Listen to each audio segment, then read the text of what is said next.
really good information. So with that, let me go ahead and start sharing my screen.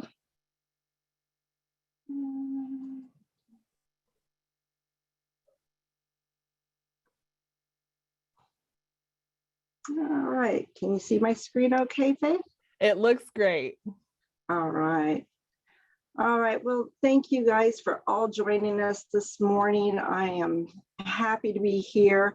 This subject matter is one of my favorites, even though it can be kind of tedious, you know, trying to figure it all out. So, but a little bit about my background. I've been with the SBDC for about 3 years. I am in a position right now where I support all 10 of the centers all over Arizona with their clients that are seeking out any kind of capital needs. And I bring a unique perspective from a lender's point of view, having been in commercial lending for so many years. And before we begin, I want you to know that we'll be providing you copies of these slides, and we have another handout that we'll be providing you with. So let's get started. We are all aware of personal credit scores and the importance of monitoring those. However, many business owners do not know about, sorry for the background noise, I'm really close to a freeway. But they don't know about business side. They know personal side, but not so much the business side. So we're going to be focusing mostly on the business side, although both personal and business really actually go hand in hand. They're very important to know because the strength of your business credit score can impact your future opportunities as you lay that foundation for recovery and growth beyond this COVID pandemic. In this webinar, we'll discuss how knowing your business credit score can impact your business both positively and negatively. I will also give you some key tips on how to check it, as well as how to fix any issues that you may discover when you're monitoring it. In 2020, a survey was given to small business owners asking them what kind of credit did they use. And as you can see here, the results show that only 12% of the business owners said they used business credit. 48% said they used a combination of business and the personal credit. And 40% said that they only used a personal credit score. And that's common because when businesses are starting out, that's where they begin using their personal. So both business and personal credit are important. Maintaining good personal scores and the business scores is really important because it opens up far more favorable financing options. In another survey by Manta, which is a business listing site, and nav.com, it was found that 72% of business owners did not know their business credit score or even how to check it or even where to find it. And by the way, I'd like to give a shout out to our nav.com partners. They've provided many of the slides that we'll be using today. nav.com is another great resource partner of the SBDC in assisting small businesses such as yours gain control over their business credit. Knowledge is power. Let's explore why it's important to know what your credit score is. Knowing the number is only the first step. Building your credit and ensuring it's healthy before you need it is crucial.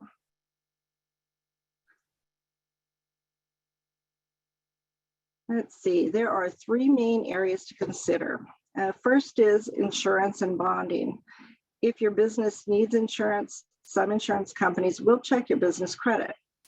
If your business needs a surety bond, the company may check the business and or your personal credit when they're doing their underwriting.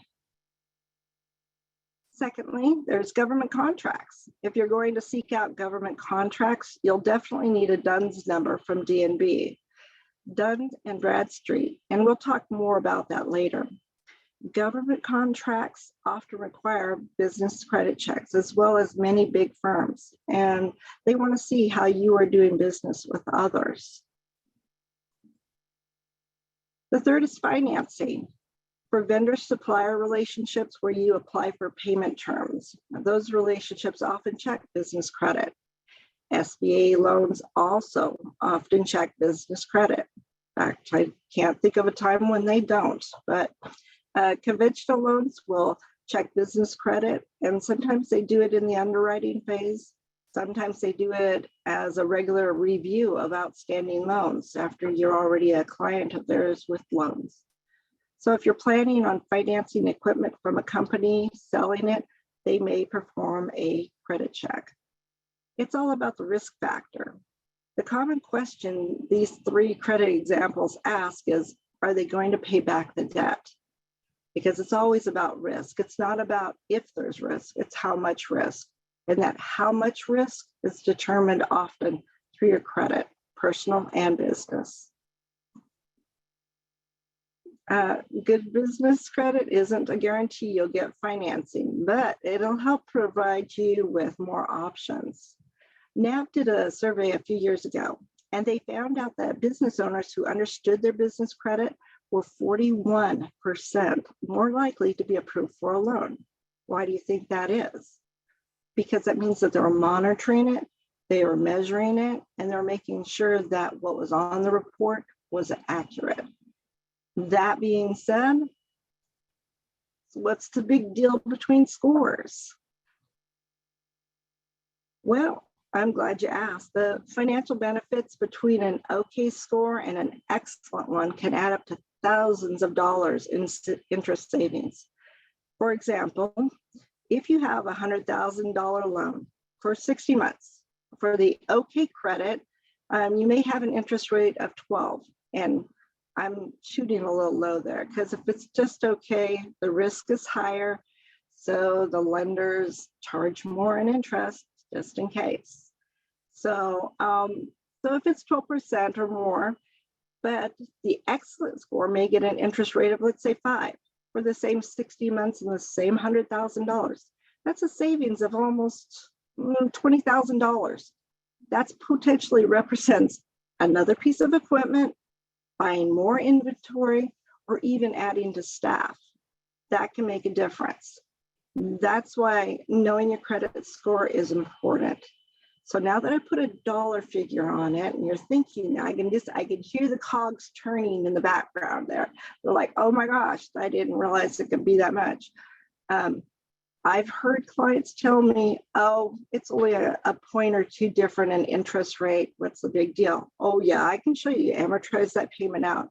It makes a huge difference on your bottom line.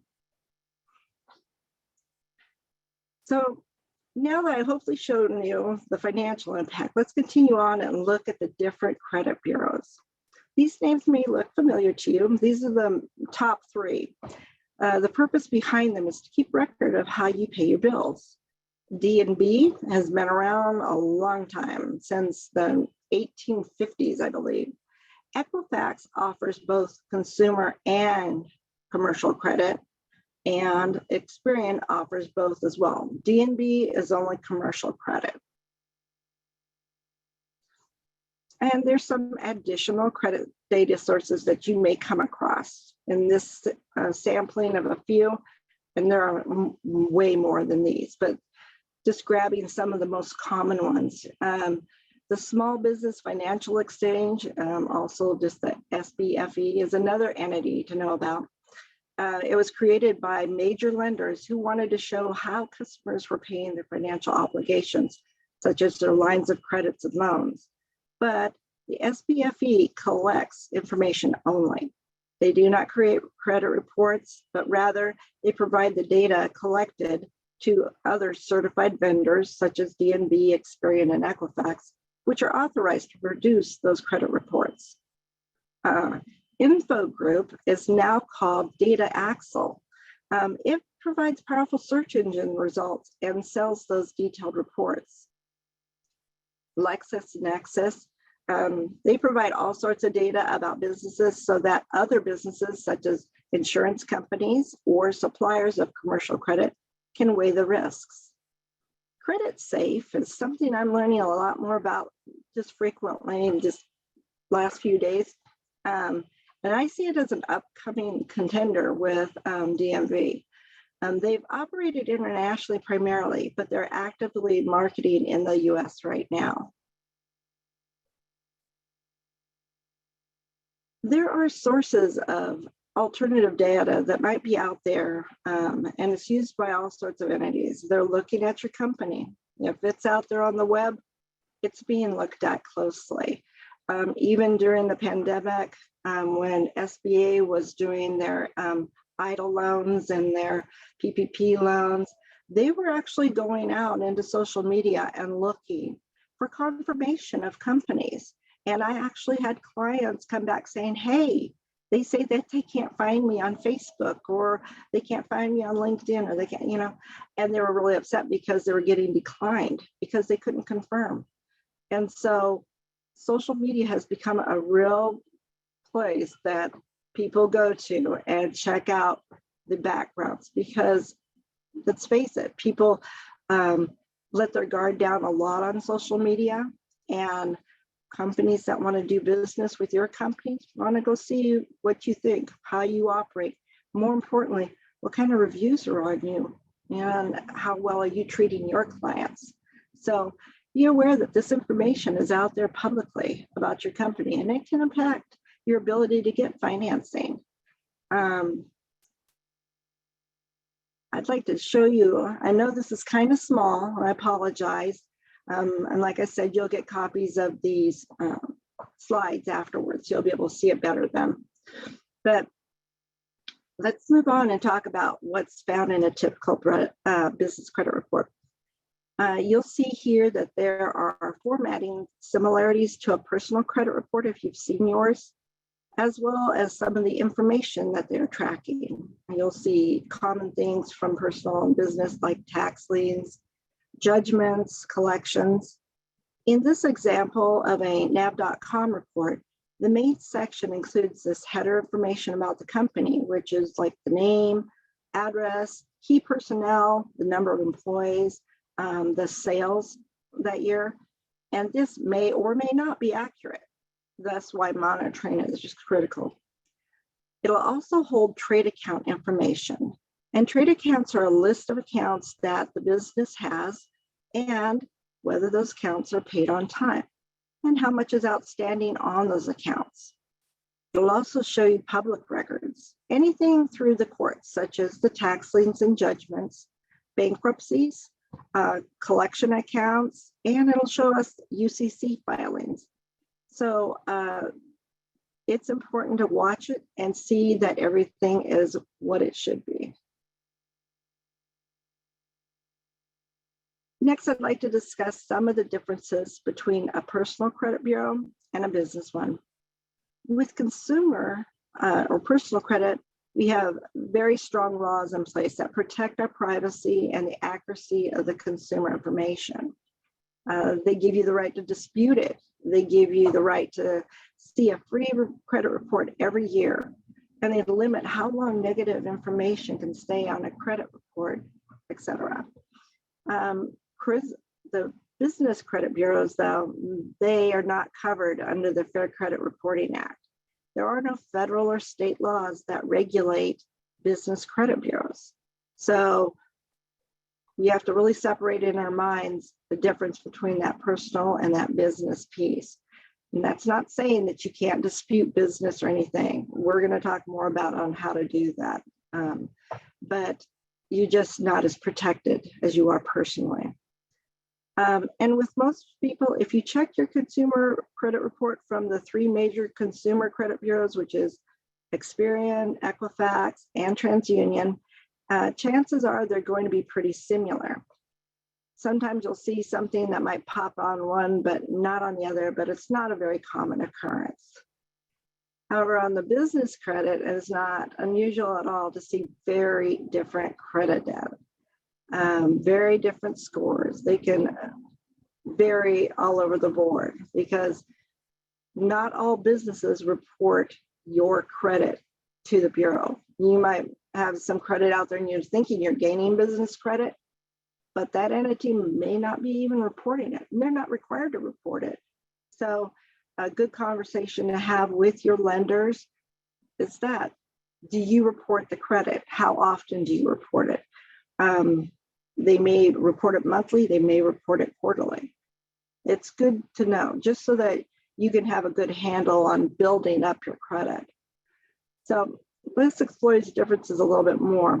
You'll see on the slide here too, the difference in the numbering. We're always used to those huge, 700s, which is really good, versus these small business credits, which are anywhere from 0 to 100 on a lot of them, but we'll get into more detail down the road. Another big difference is that the trade account listing, they don't list the name of the creditor. So you're not going to see your utility company name or your Wells Fargo bank card or, the equipment loan or anything. You're not going to see the name of who you borrowed it from.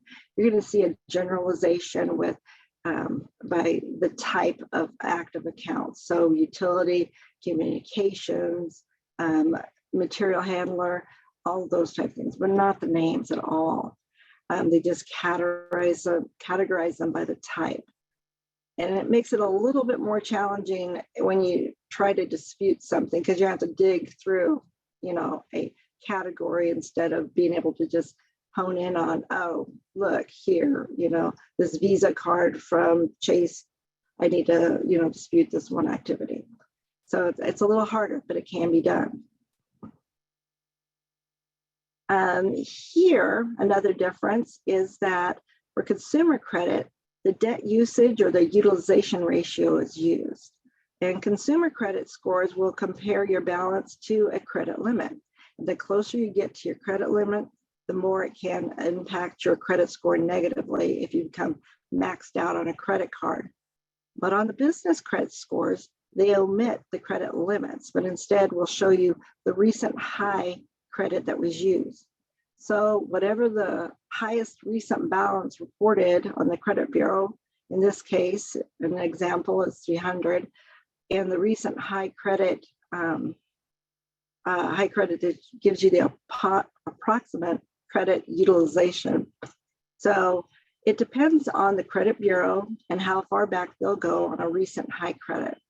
So it's a little trickier with the business credit, but keep in mind that credit utilization is not a major factor in most business credit scoring models. Here, payment history also differs. So with your consumer credit report, you'll probably see a 24-month month-by-month report of your payment activity showing whether you paid as agreed or not. And with business credit, you might just get a summary of the percentage of how often you paid on time. You don't actually get to see the month-by-month breakdown of when the payment was late. And if you feel that you need to dispute it, you may have to do a little further investigating to pin down when the time frame was that you're reporting that the credit bureau is reporting you late. So it takes a little bit more peeling back of that onion to get to it. And this is where that DBT or days beyond terms comes into play. For example, you order a large number, let's say lumber, and you're going to work on a construction job and you receive the lumber and then you get an invoice for that purchase. Your purchase order says payment is due in 30 days. And if you pay by the 30 days, you're 0 DBT, 0 days beyond term. But if you pay it on day 32, you're 2 DBT, 2 days beyond terms. Paying on time builds a positive credit history. So paying a little early is always better than paying late. And if you're paying a little early, these other companies that are looking at your payment history are going to say, he's very responsible. They take care of their bills the way that they're supposed to. They seem like there'll be a good risk. Unlike personal credit bureaus, there's no laws or regulations that require these credit bureaus to report anything beyond what they choose to report. They don't have to provide you with a credit bureau. They don't have to provide it to you for free. That's all on the personal side. So for the most part, you may be charged to get your credit reports directly from those bureaus. Dun & Bradstreet does have a product called Credit Signal that will provide you a few reports on a trial basis. And then a paid nav.com account, they can provide you reports from all three bureaus and help monitor. And there's such a wealth of resources within the nav.com system that I'd like to just do a series on just nav.com. But Credit Safe will also offer free trials. And so I encourage you to go out and explore those credit bureaus that we have shared today. And when you start diving into it more and more, you'll find that there's actually a lot more out there. We're just touching on the most popular ones that you see frequently, and they're the ones that the banks and the other institutions are using out there. So how credit history begins and the different bureaus of identifying numbers. Well, for consumer credit, typically it starts when you apply for your first credit card, or maybe your mortgage, or maybe a student loan. That information is then transmitted to credit bureaus and it opens up your file. However, business credit reports, they get started a little bit differently sometimes. It's not always that you proactively even open an account by applying for a loan. A lot of my clients have gotten surprised when they went onto DNB's website and they put in their business information. They go, hey, I'm already in here. It happens, okay? With Dun & Bradstreet, you apply for a DUNS number, which is their identifying number. With Equifax, perhaps you've opened a trade account with a supplier that reports. With Experian, they may pick up certain information from state business filings. So if you've incorporated and that information is publicly available in the state, they may have picked up that information and start a file on your business. So you aren't actually proactively opening a file with Experian or Equifax, but it can happen due to other business activity. Even applying for an EIN can trigger a file. A question that's sometimes asked is an EIN, the employer identification number, used the same way my social security number is used for business credit? And the answer is no. Each of the business credit reporting agencies creates its own identifying number for each business in its databases. With Dun & Bradstreet, it's called a DUNS number. With Equifax, it's called an Equifax ID. And then for Experian, they call it a BIN, or a business identification number. And the only proactively request is a DUNS number. So what is a good credit score? Well, good credit score is the one that gets you what you wanted in the first place. So, but common answers range anywhere from 680, 720, up to 800, but those are all consumer credit scores. Business credit scores run on a whole different scale. Different bureaus use different scoring models, and those models are different versions. So depending on the bank, depending on the lender, depending on the person extending any kind of credit, they can have one model, but a different version of the model. And that is where the differences will come in. Here are some examples of Experian's commercial credit scores called IntelliScore, and they also have the IntelliScore Plus. And that range is from 0 to 100, with 100 being the best score. 80 to 100 is a great range to be in. Dun & Bradstreet flagship score, the one they're best known for is called the PAYDEX. And that scoring goes from 0 to 100. And again, 80 to 100 is an excellent score. But in another version, sorry, there's always a but, 70 to 80 is also considered excellent. So Equifax has a number of different scores. Equifax, for me as a lender, was always a challenging one. You know, if you could get a good score in that, the other ones were a piece of cake, because Equifax seems to be the most stringent. That has been my personal experience with them. They have a number of different scores. One example is their delinquency score, 224 to 580, but there are other scoring models. So one tip for you as a business owner is if you are checking your business credit, which you're going to after this, right? Always make sure you're looking at the score range so that you get an idea of where you fall in it. This way, you'll know whether your score is considered excellent, good, fair, or it needs some improvement. And if it needs some improvement, come and see the SBDC. We're going to help you walk through a lot of different program things that can help you get control of that. All right. Here is another score I want to tell you about. The FICO score, which is just for small businesses. It's called the FICO SBSS, or FICO Small Business Scoring Service. It ranges from 0 to 300, with 300 being the best score. This score is used primarily by financial institutions, and it's also used in underwriting certain SBA loans, such as the 7A loan. This pre-screening score is for 7A loans under 350,000. So they routinely do it for those. The SBA's minimum requirement score is 155 out of the 300. So that's the minimum to get in the door with SBA on that. If the borrower meets that requirement, then they don't have to go through any manual approval with the SBA. They can go through what's called a delegated authority or a preferred lender. However, many lenders want to see that 160 or 165 or even higher.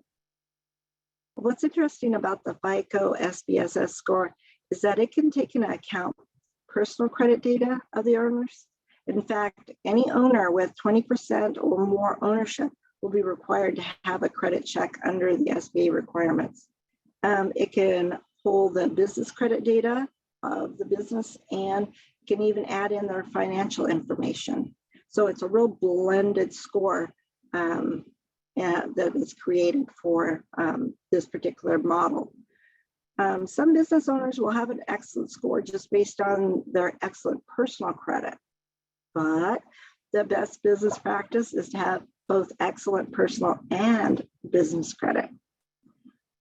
Another piece of information is, since businesses are not covered by the Fair Credit Reporting Act, you can be denied business financing due to your SBSS score, and lenders are not required to notify you the score was used or even provide you access to that score. So be nice if it changes down the line, but right now today, that's the way it is.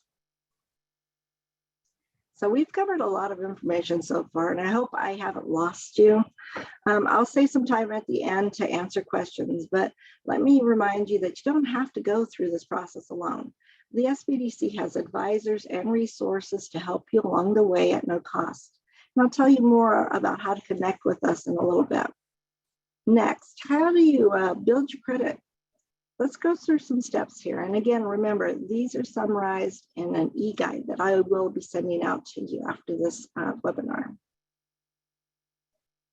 So ideally, the first step is to create a business entity. So it's an LLC, a partnership, maybe an S Corp or C Corp. Until you have a separate legal entity for your business, there's no true way to separate your business and your personal credit. It's always going to be like intertwined because there's no legal distinction. If you decide to continue operating as a sole proprietor and you want to build business credit, here's a couple tips. First, register your name with the Arizona Secretary of State. In many states, your business is registered as a fictitious name or a DBA, doing business as. And doing this will give notice that the business name has been saved. Here you could apply for an EIN, even as a DBA, you can apply for it. And then that way you're not putting your social security number on everything. You'll use your EIN number. As a sole proprietor, the IRS looks at your EIN and your social security number. They know that those two are matched together. If later down the line you decide to create an LLC, you will need to get another EIN number, okay? But you do this all easily online. It only takes a few minutes to apply for it. It doesn't cost anything to do it. I put the link on this slide where you go to get it done. It's, let's see, verifying when it's assigned. Yeah, the date that you do this can be one of those timestamps of when you started your business. If you are using, when you formed your LLC, for instance, that timestamp, and you get your EIN the same day, you're going to want to use whatever the earliest date is that you did the first steps in creating your business entity. So if one happened before the other. Another thing here is checking for licensing requirements. Obtain any required licenses for the state of Arizona so that you're operating correctly. I listed the ACA link above, as they have a really great checklist that you can follow. And then whichever of those states are sooner, use that date, because there's a magic number out there. It's called 2 years for a lender. We like to see a business open for more than 2 years, because under 2 years, you're considered a startup. And a lot of institutions don't like to do startups. I personally know lots of different startup lenders. They'll work with you and everything like that. So they're out there, but overall, 2 years is the magic number for a lot of lenders out there.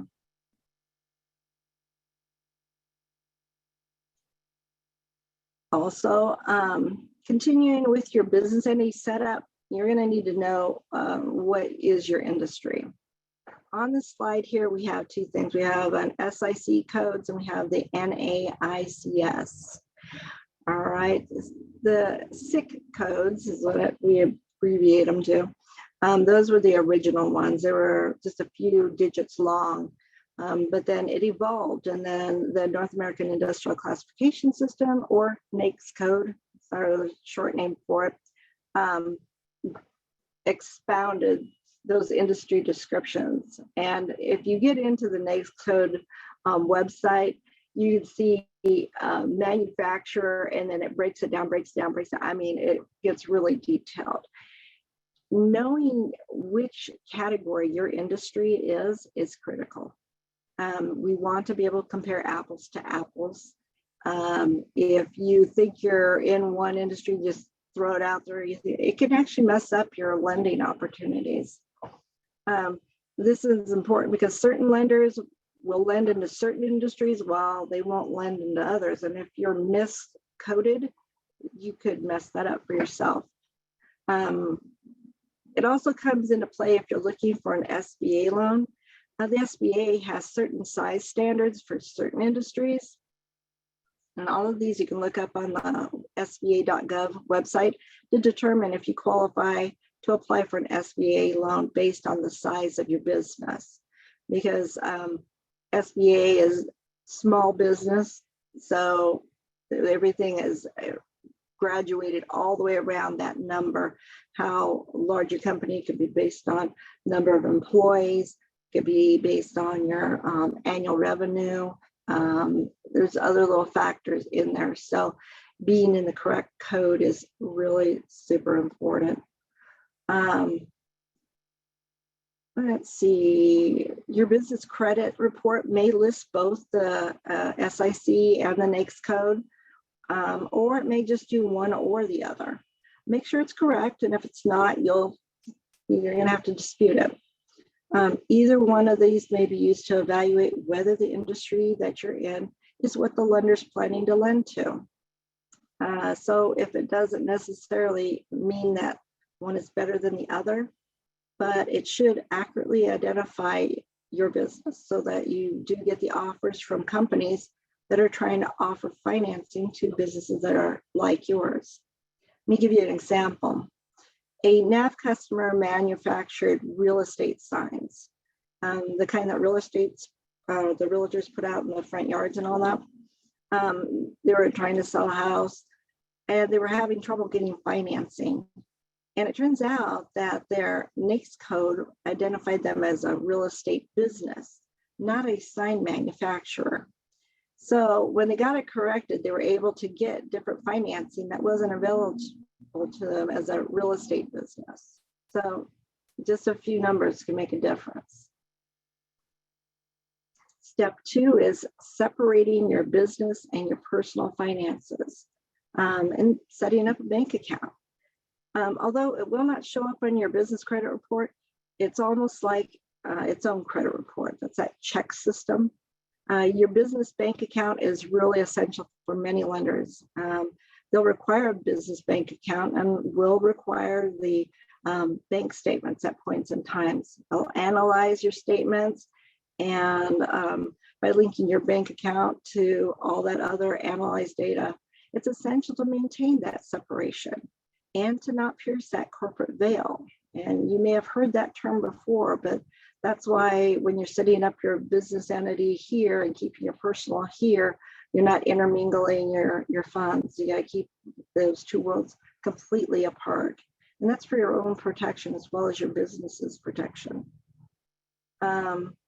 It's important that you have a business banking account in order to get the widest number of opportunities when it comes to financing.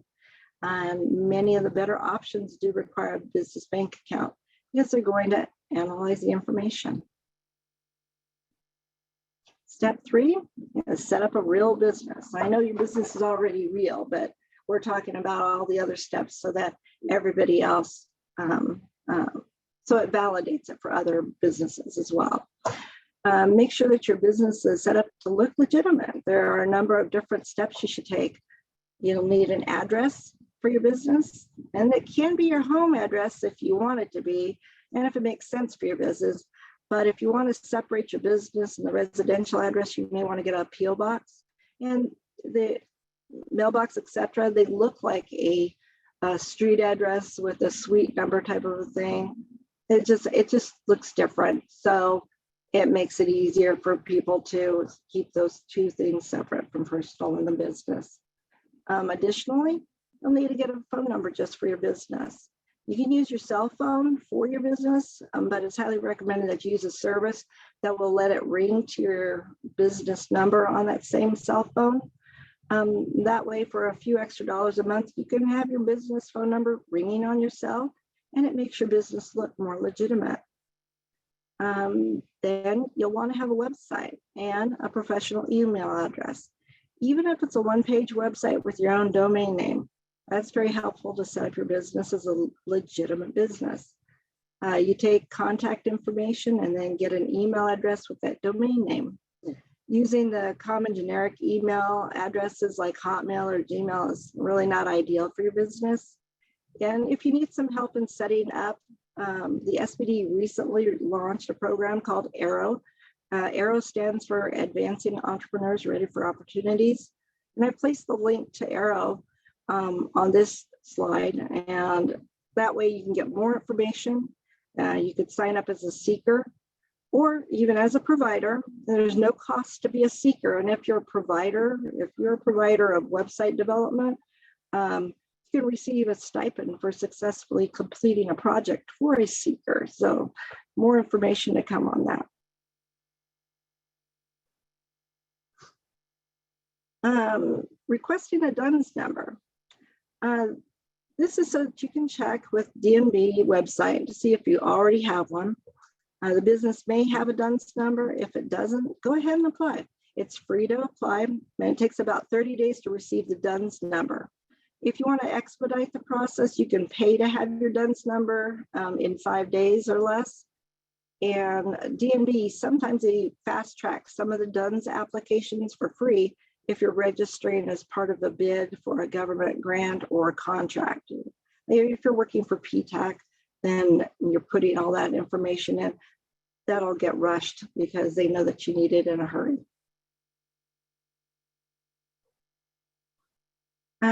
Set up accounts that report. The heart of building the business credit is to have accounts that report payments and keep building up that history for you. You want to establish accounts with businesses that will report to the business credit bureaus. You may want to check with your existing suppliers and vendors to see if they report, or whether they will report your information. If they don't, you may need to go out and actually establish accounts with companies that do report. There's an article on nav.com. I've placed the link in this particular slide. It's a great article, and this is a starting point to explore. Trade accounts for vendors and supplier credit are accounts that are offered by companies that sell to businesses of all sizes. The vendor or supplier essentially becomes the lender by allowing customers to buy now, pay later. Net 30 accounts are accounts that extend you 30 days to pay the bill in full after you have purchased their products. Vendors that report those payments to commercial credit agencies help your company establish strong business credit scores. These companies offer everything from business cards to those K-cups for coffee, to sanitizing supplies, shipping boxes, printer ink, on and on and on. So you can buy things for your business that they would need anyhow, pay them off on time, and you build your credit. So the key here is seeking out those kind of vendors. Step 6, go ahead and get a credit card. All right. Most small business credit cards do report to at least one of the major commercial credit reporting agencies. Many entrepreneurs think their business has to be well established and profitable to qualify, but that's not always the case. Card issuers are often the most interested in the personal credit score of the owner who applies, and will often consider income from a variety of sources, not just the business itself. Also look for business credit cards that don't have an annual fee if possible, and paying off your balance in full every month is the best business practice.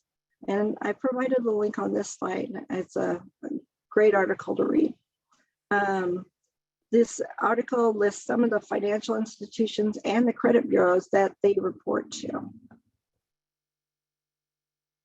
Number 7, pay on time. Pay a little bit early, okay? Don't strap yourself, but just don't pay late, okay? This history just goes out there, and we're here to build history, positive history, not negative history. It's really important.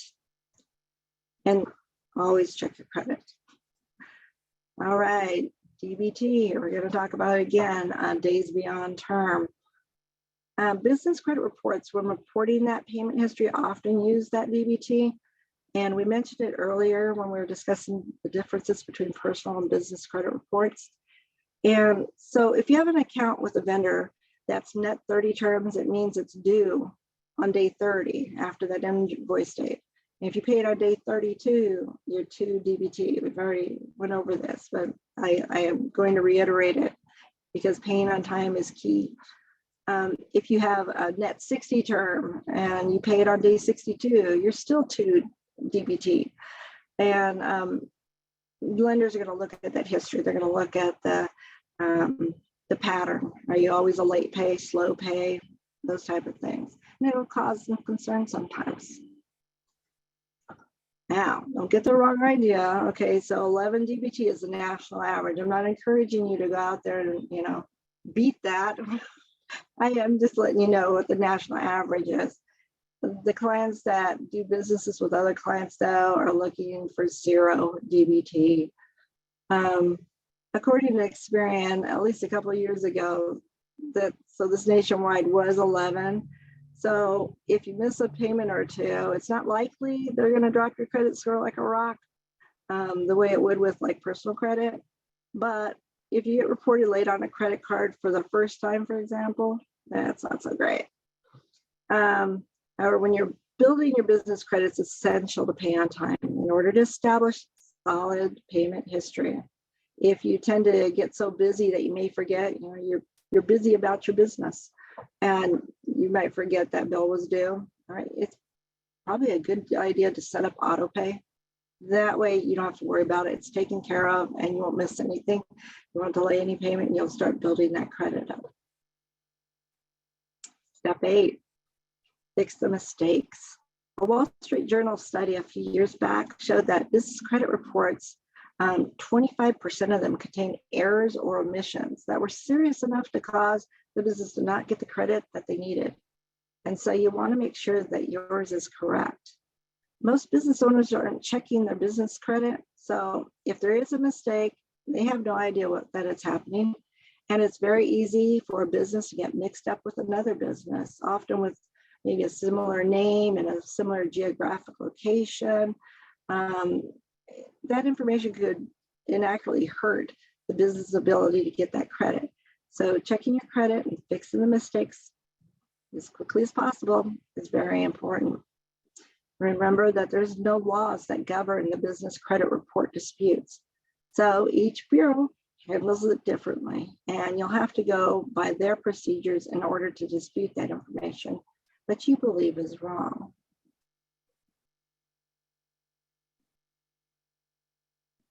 So monitoring your credit, there has been an alarming increase over the last couple of years, mostly due to this COVID stuff, of business fraud and identity theft. Even businesses that are winding down because of the pandemic or other cash flow problems are finding themselves sometimes victims of this type of fraud. The crook will go in and then use the business's information, open up credit lines, get products or goods shipped to them, and then never pay the bills. And this is a real problem because you can't freeze your business credit and you can't place a fraud alert on your business credit. That only happens in the personal credit bureau world. The only thing you can do is monitor it and be proactive. That way, if something unusual pops up, you'll be able to act quickly and stop those identity thieves. Here are the top 3 challenges that many business owners find when they check their business credit for the first time, and that can impact your credit score. Let's look at each area. It could be lack of credit data. Maybe you've been paying a piece of equipment for 3 years and you look at it and you go, where's that backhoe? You know, I've been paying on this, I don't have no history. That's why we ask those providers of the credit, if it's in-house credit from the place you purchase, do you guys report this? And find out if they're going to. That way there's no surprises. Negative information. Maybe there's something on there that should have fallen off a long time ago, but it still has not. Perhaps it's wrong information. It wasn't that credit card. You've never owned that credit card, or you never bought that piece of equipment. All of those top things are the most common denominators when people look at their credit.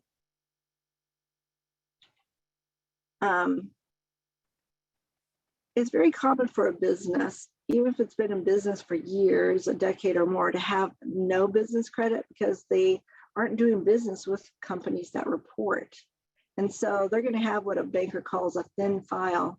They're not going to have much history out there. And so maybe they're going to have no score yet on their D&B. Here, you can use the tips we mentioned earlier and getting your business credit card and getting vendor accounts, all those type of things set up so that you're working with people that are reporting. Collections, you may find collection accounts on your business credit report. Make sure that these are accurate. Make sure that if it shows a balance, but you've paid it, that it shows it paid in full. Get it in writing. You want to be up to date, and sometimes that information may be outdated. UCC filings. These filings on your business credit, this is something you should check for, and it isn't necessarily negative, but it can impact your ability to get financing. Here's what it involves. UCC filing is filed under the Uniform Commercial Code, and that's where a creditor files a report in the public record, the UCC filing in a public record that says we have a legal interest in the property of this business. That's your collateral. In other words, if the business doesn't pay back what it owes, then they have the right to go back and seize that property. It could be a UCC tied to a piece of equipment that you're leasing under some leasing arrangement. It could be receivables if you're getting some kind of financing tied to money that your business is bringing in. If you got one of those idle loans or economic injury disaster loans because of the pandemic, the SBA places UCC filings for loans that are $25,000 and greater that had to do with those disaster loans. So you'll have a UCC filing out there if your idle loan was greater than $25,000. With the UCC filing, other lenders may look at that and they'll decide whether they feel comfortable with the collateral that's available to them if they extend financing to you. So if they see a lot of outstanding open UCC filings, they're looking at it, they go, we got no recourse. If this deal goes bad, we have no collateral for recourse. So if those UCC filings are not kept up to date, if the old ones, expired ones, are not removed, and they're supposed to be removed by the people that put it on there, but I've seen it time and time again. Old UCC just hanging out there. They've been paid off for years, but they're still sitting out there and they have to get those cleaned up. I've had to put loans on the back burner until the UCCs were cleaned up. So it can impact you very quickly. If they see those multiple UCC filings, it can be of concern. But then when the financing or debt is satisfied and they don't file that release and not being updated, it actually it's going to fall on you. But like I said before, knowledge is power. You know that you have a UCC that you've paid off. You contacted the person's, the lender's information is right on there, and you contact them directly, say, hey, I paid this off, release this UCC. Takes a couple weeks to get it cleared out, and then you're good as gold.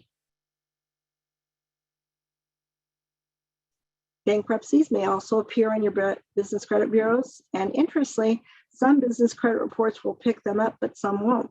It depends on the credit report and the agency's policy and the type of report it's selling, whether or not it will pick up that bankruptcy from a public record. Tax liens and judgments typically do not appear on consumer credit reports anymore, but they do appear on business credit reports. And here you want to make sure that it's accurate again and up to date. Similarly, a tax lien could be out of date and it may appear as though the tax lien was still outstanding, even though it's been satisfied. That's similar to those UCC filings. Sometimes the companies that have judgments against other companies don't always file the release in satisfaction when the debt has been satisfied. So you want to get those off of there.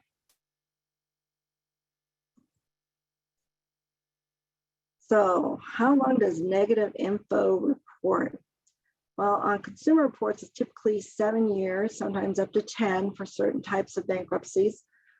Business credit, there's no requirement in terms on how long they report it. So these are the policies that credit bureaus have stated they go by when reporting negative information. This is the maximum length of time that they'll say they'll report this negative information. They could report it shorter, and they could legally report it longer. It's their decision on how long they want to report that. So you just have to work with them if you want to dispute it.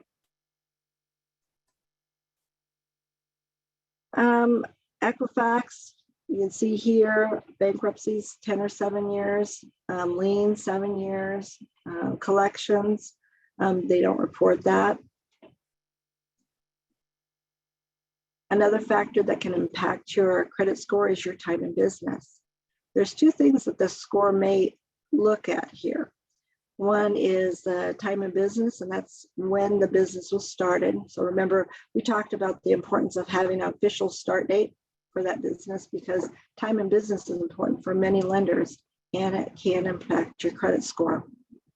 There's also something called time in file. That would be how long accounts have been reporting on the business. And it's one of the reasons it can be helpful to establish business credit before you need it. It's typically not an overnight process. It's something that you do to be proactive in establishing that credit. So earlier is the better. CJ, I hate to interrupt, but we are a bit over time. Ooh, okay. No problem. So, I am so sorry. No, that's okay. I knew it was going to be a lot of information. It is so much information. So if you want to go ahead and kind of wrap up, I know, and then we can go, we have 2 questions in the Q&A, and then we'll end today's session. Not a problem. I will wrap this up very fast. Real quick, inquiries are not typically a major factor in business credit scores, whereas they do impact the personal. And here, taking steps to build and monitor your business credit, you really want to just build that foundation for future opportunities. It's a difference in how you grow your business more and more. So credit is king. You do need to build it and grow it and keep it and monitor it. Just quick that the AZSBDC, part of the network, is going to be in your packet. So I'm just going to skip over that. I'm going to skip over this part too, because these are the resources that we offer our SBDC clients. And with that, bam, there's questions. Excellent. Thank you so much, CJ. I know she had gone through those last slides briefly, but if you are looking for more in-depth information, someone like CJ to help you walk this process through for your business, I encourage you to reach out to the small business development centers across Arizona. They are all highly capable, and just like CJ had explained, they will sit through this process with you as it relates to your business. And it's just such an asset, not just in these conversations, but moving forward. Just due to time, we're going to go to our Q&A. We do have 2 similar questions. And so within the Q&A, how do you fix a miscoded Naxos? Am I saying that correctly? Oh, the NAICS code? Yes, thank you. I knew I was going to say it wrong. Yeah. Well, first off, you have to find out what the correct one is by going to the NAICS website. I can provide that when we send off the presentation slides. I'll put that link, and I'll put in some key links that you can just access easily. But you have to know what you are before you can change it. And then you go to your creditor that is reporting it incorrectly, and you just have that conversation. Then they make those adjustments on their records because they're pulling it up wrong there too. You go to the bureaus, and one of the handouts that we'll be providing can help walk you through how to do those disputes. So that one's a pretty easy one to do, but it's a really easy one to make a mistake on, because once you're in there, you'll see that. Excellent. And then our second question submitted, is it required to have multiple nexus if you sell, let's say candles, but one method is selling is retail and the other is wholesale? Well, your credit report with LexisNexis is really, it's on the business entity. So if it's just the one entity, what your product line is all encompassed within all of that. It's not based on different product lines in that way. It's just on the business itself. Excellent. And for those of you who had additional questions, remember you can always reach out to your local small business development center to ask those specifically as they relate to your business. But we are a little bit out of time in today's session, but do not worry. As CJ had mentioned, her presentation, recording, and slides with all of that information will be available on the ACA's website. So you can always check that out. It'll be posted either later today or tomorrow. And so we encourage you to register for our upcoming sessions. As mentioned, next week we'll be joined by Taylor Wellman, and then we have some great workshops coming up. So please take some time and get those scheduled and reserved. Thank you so much, CJ, for going through this process. It is always such a cumbersome process, and it's always so helpful to be walked through step by step of what that really means and looks like for a business. So we appreciate your time this morning.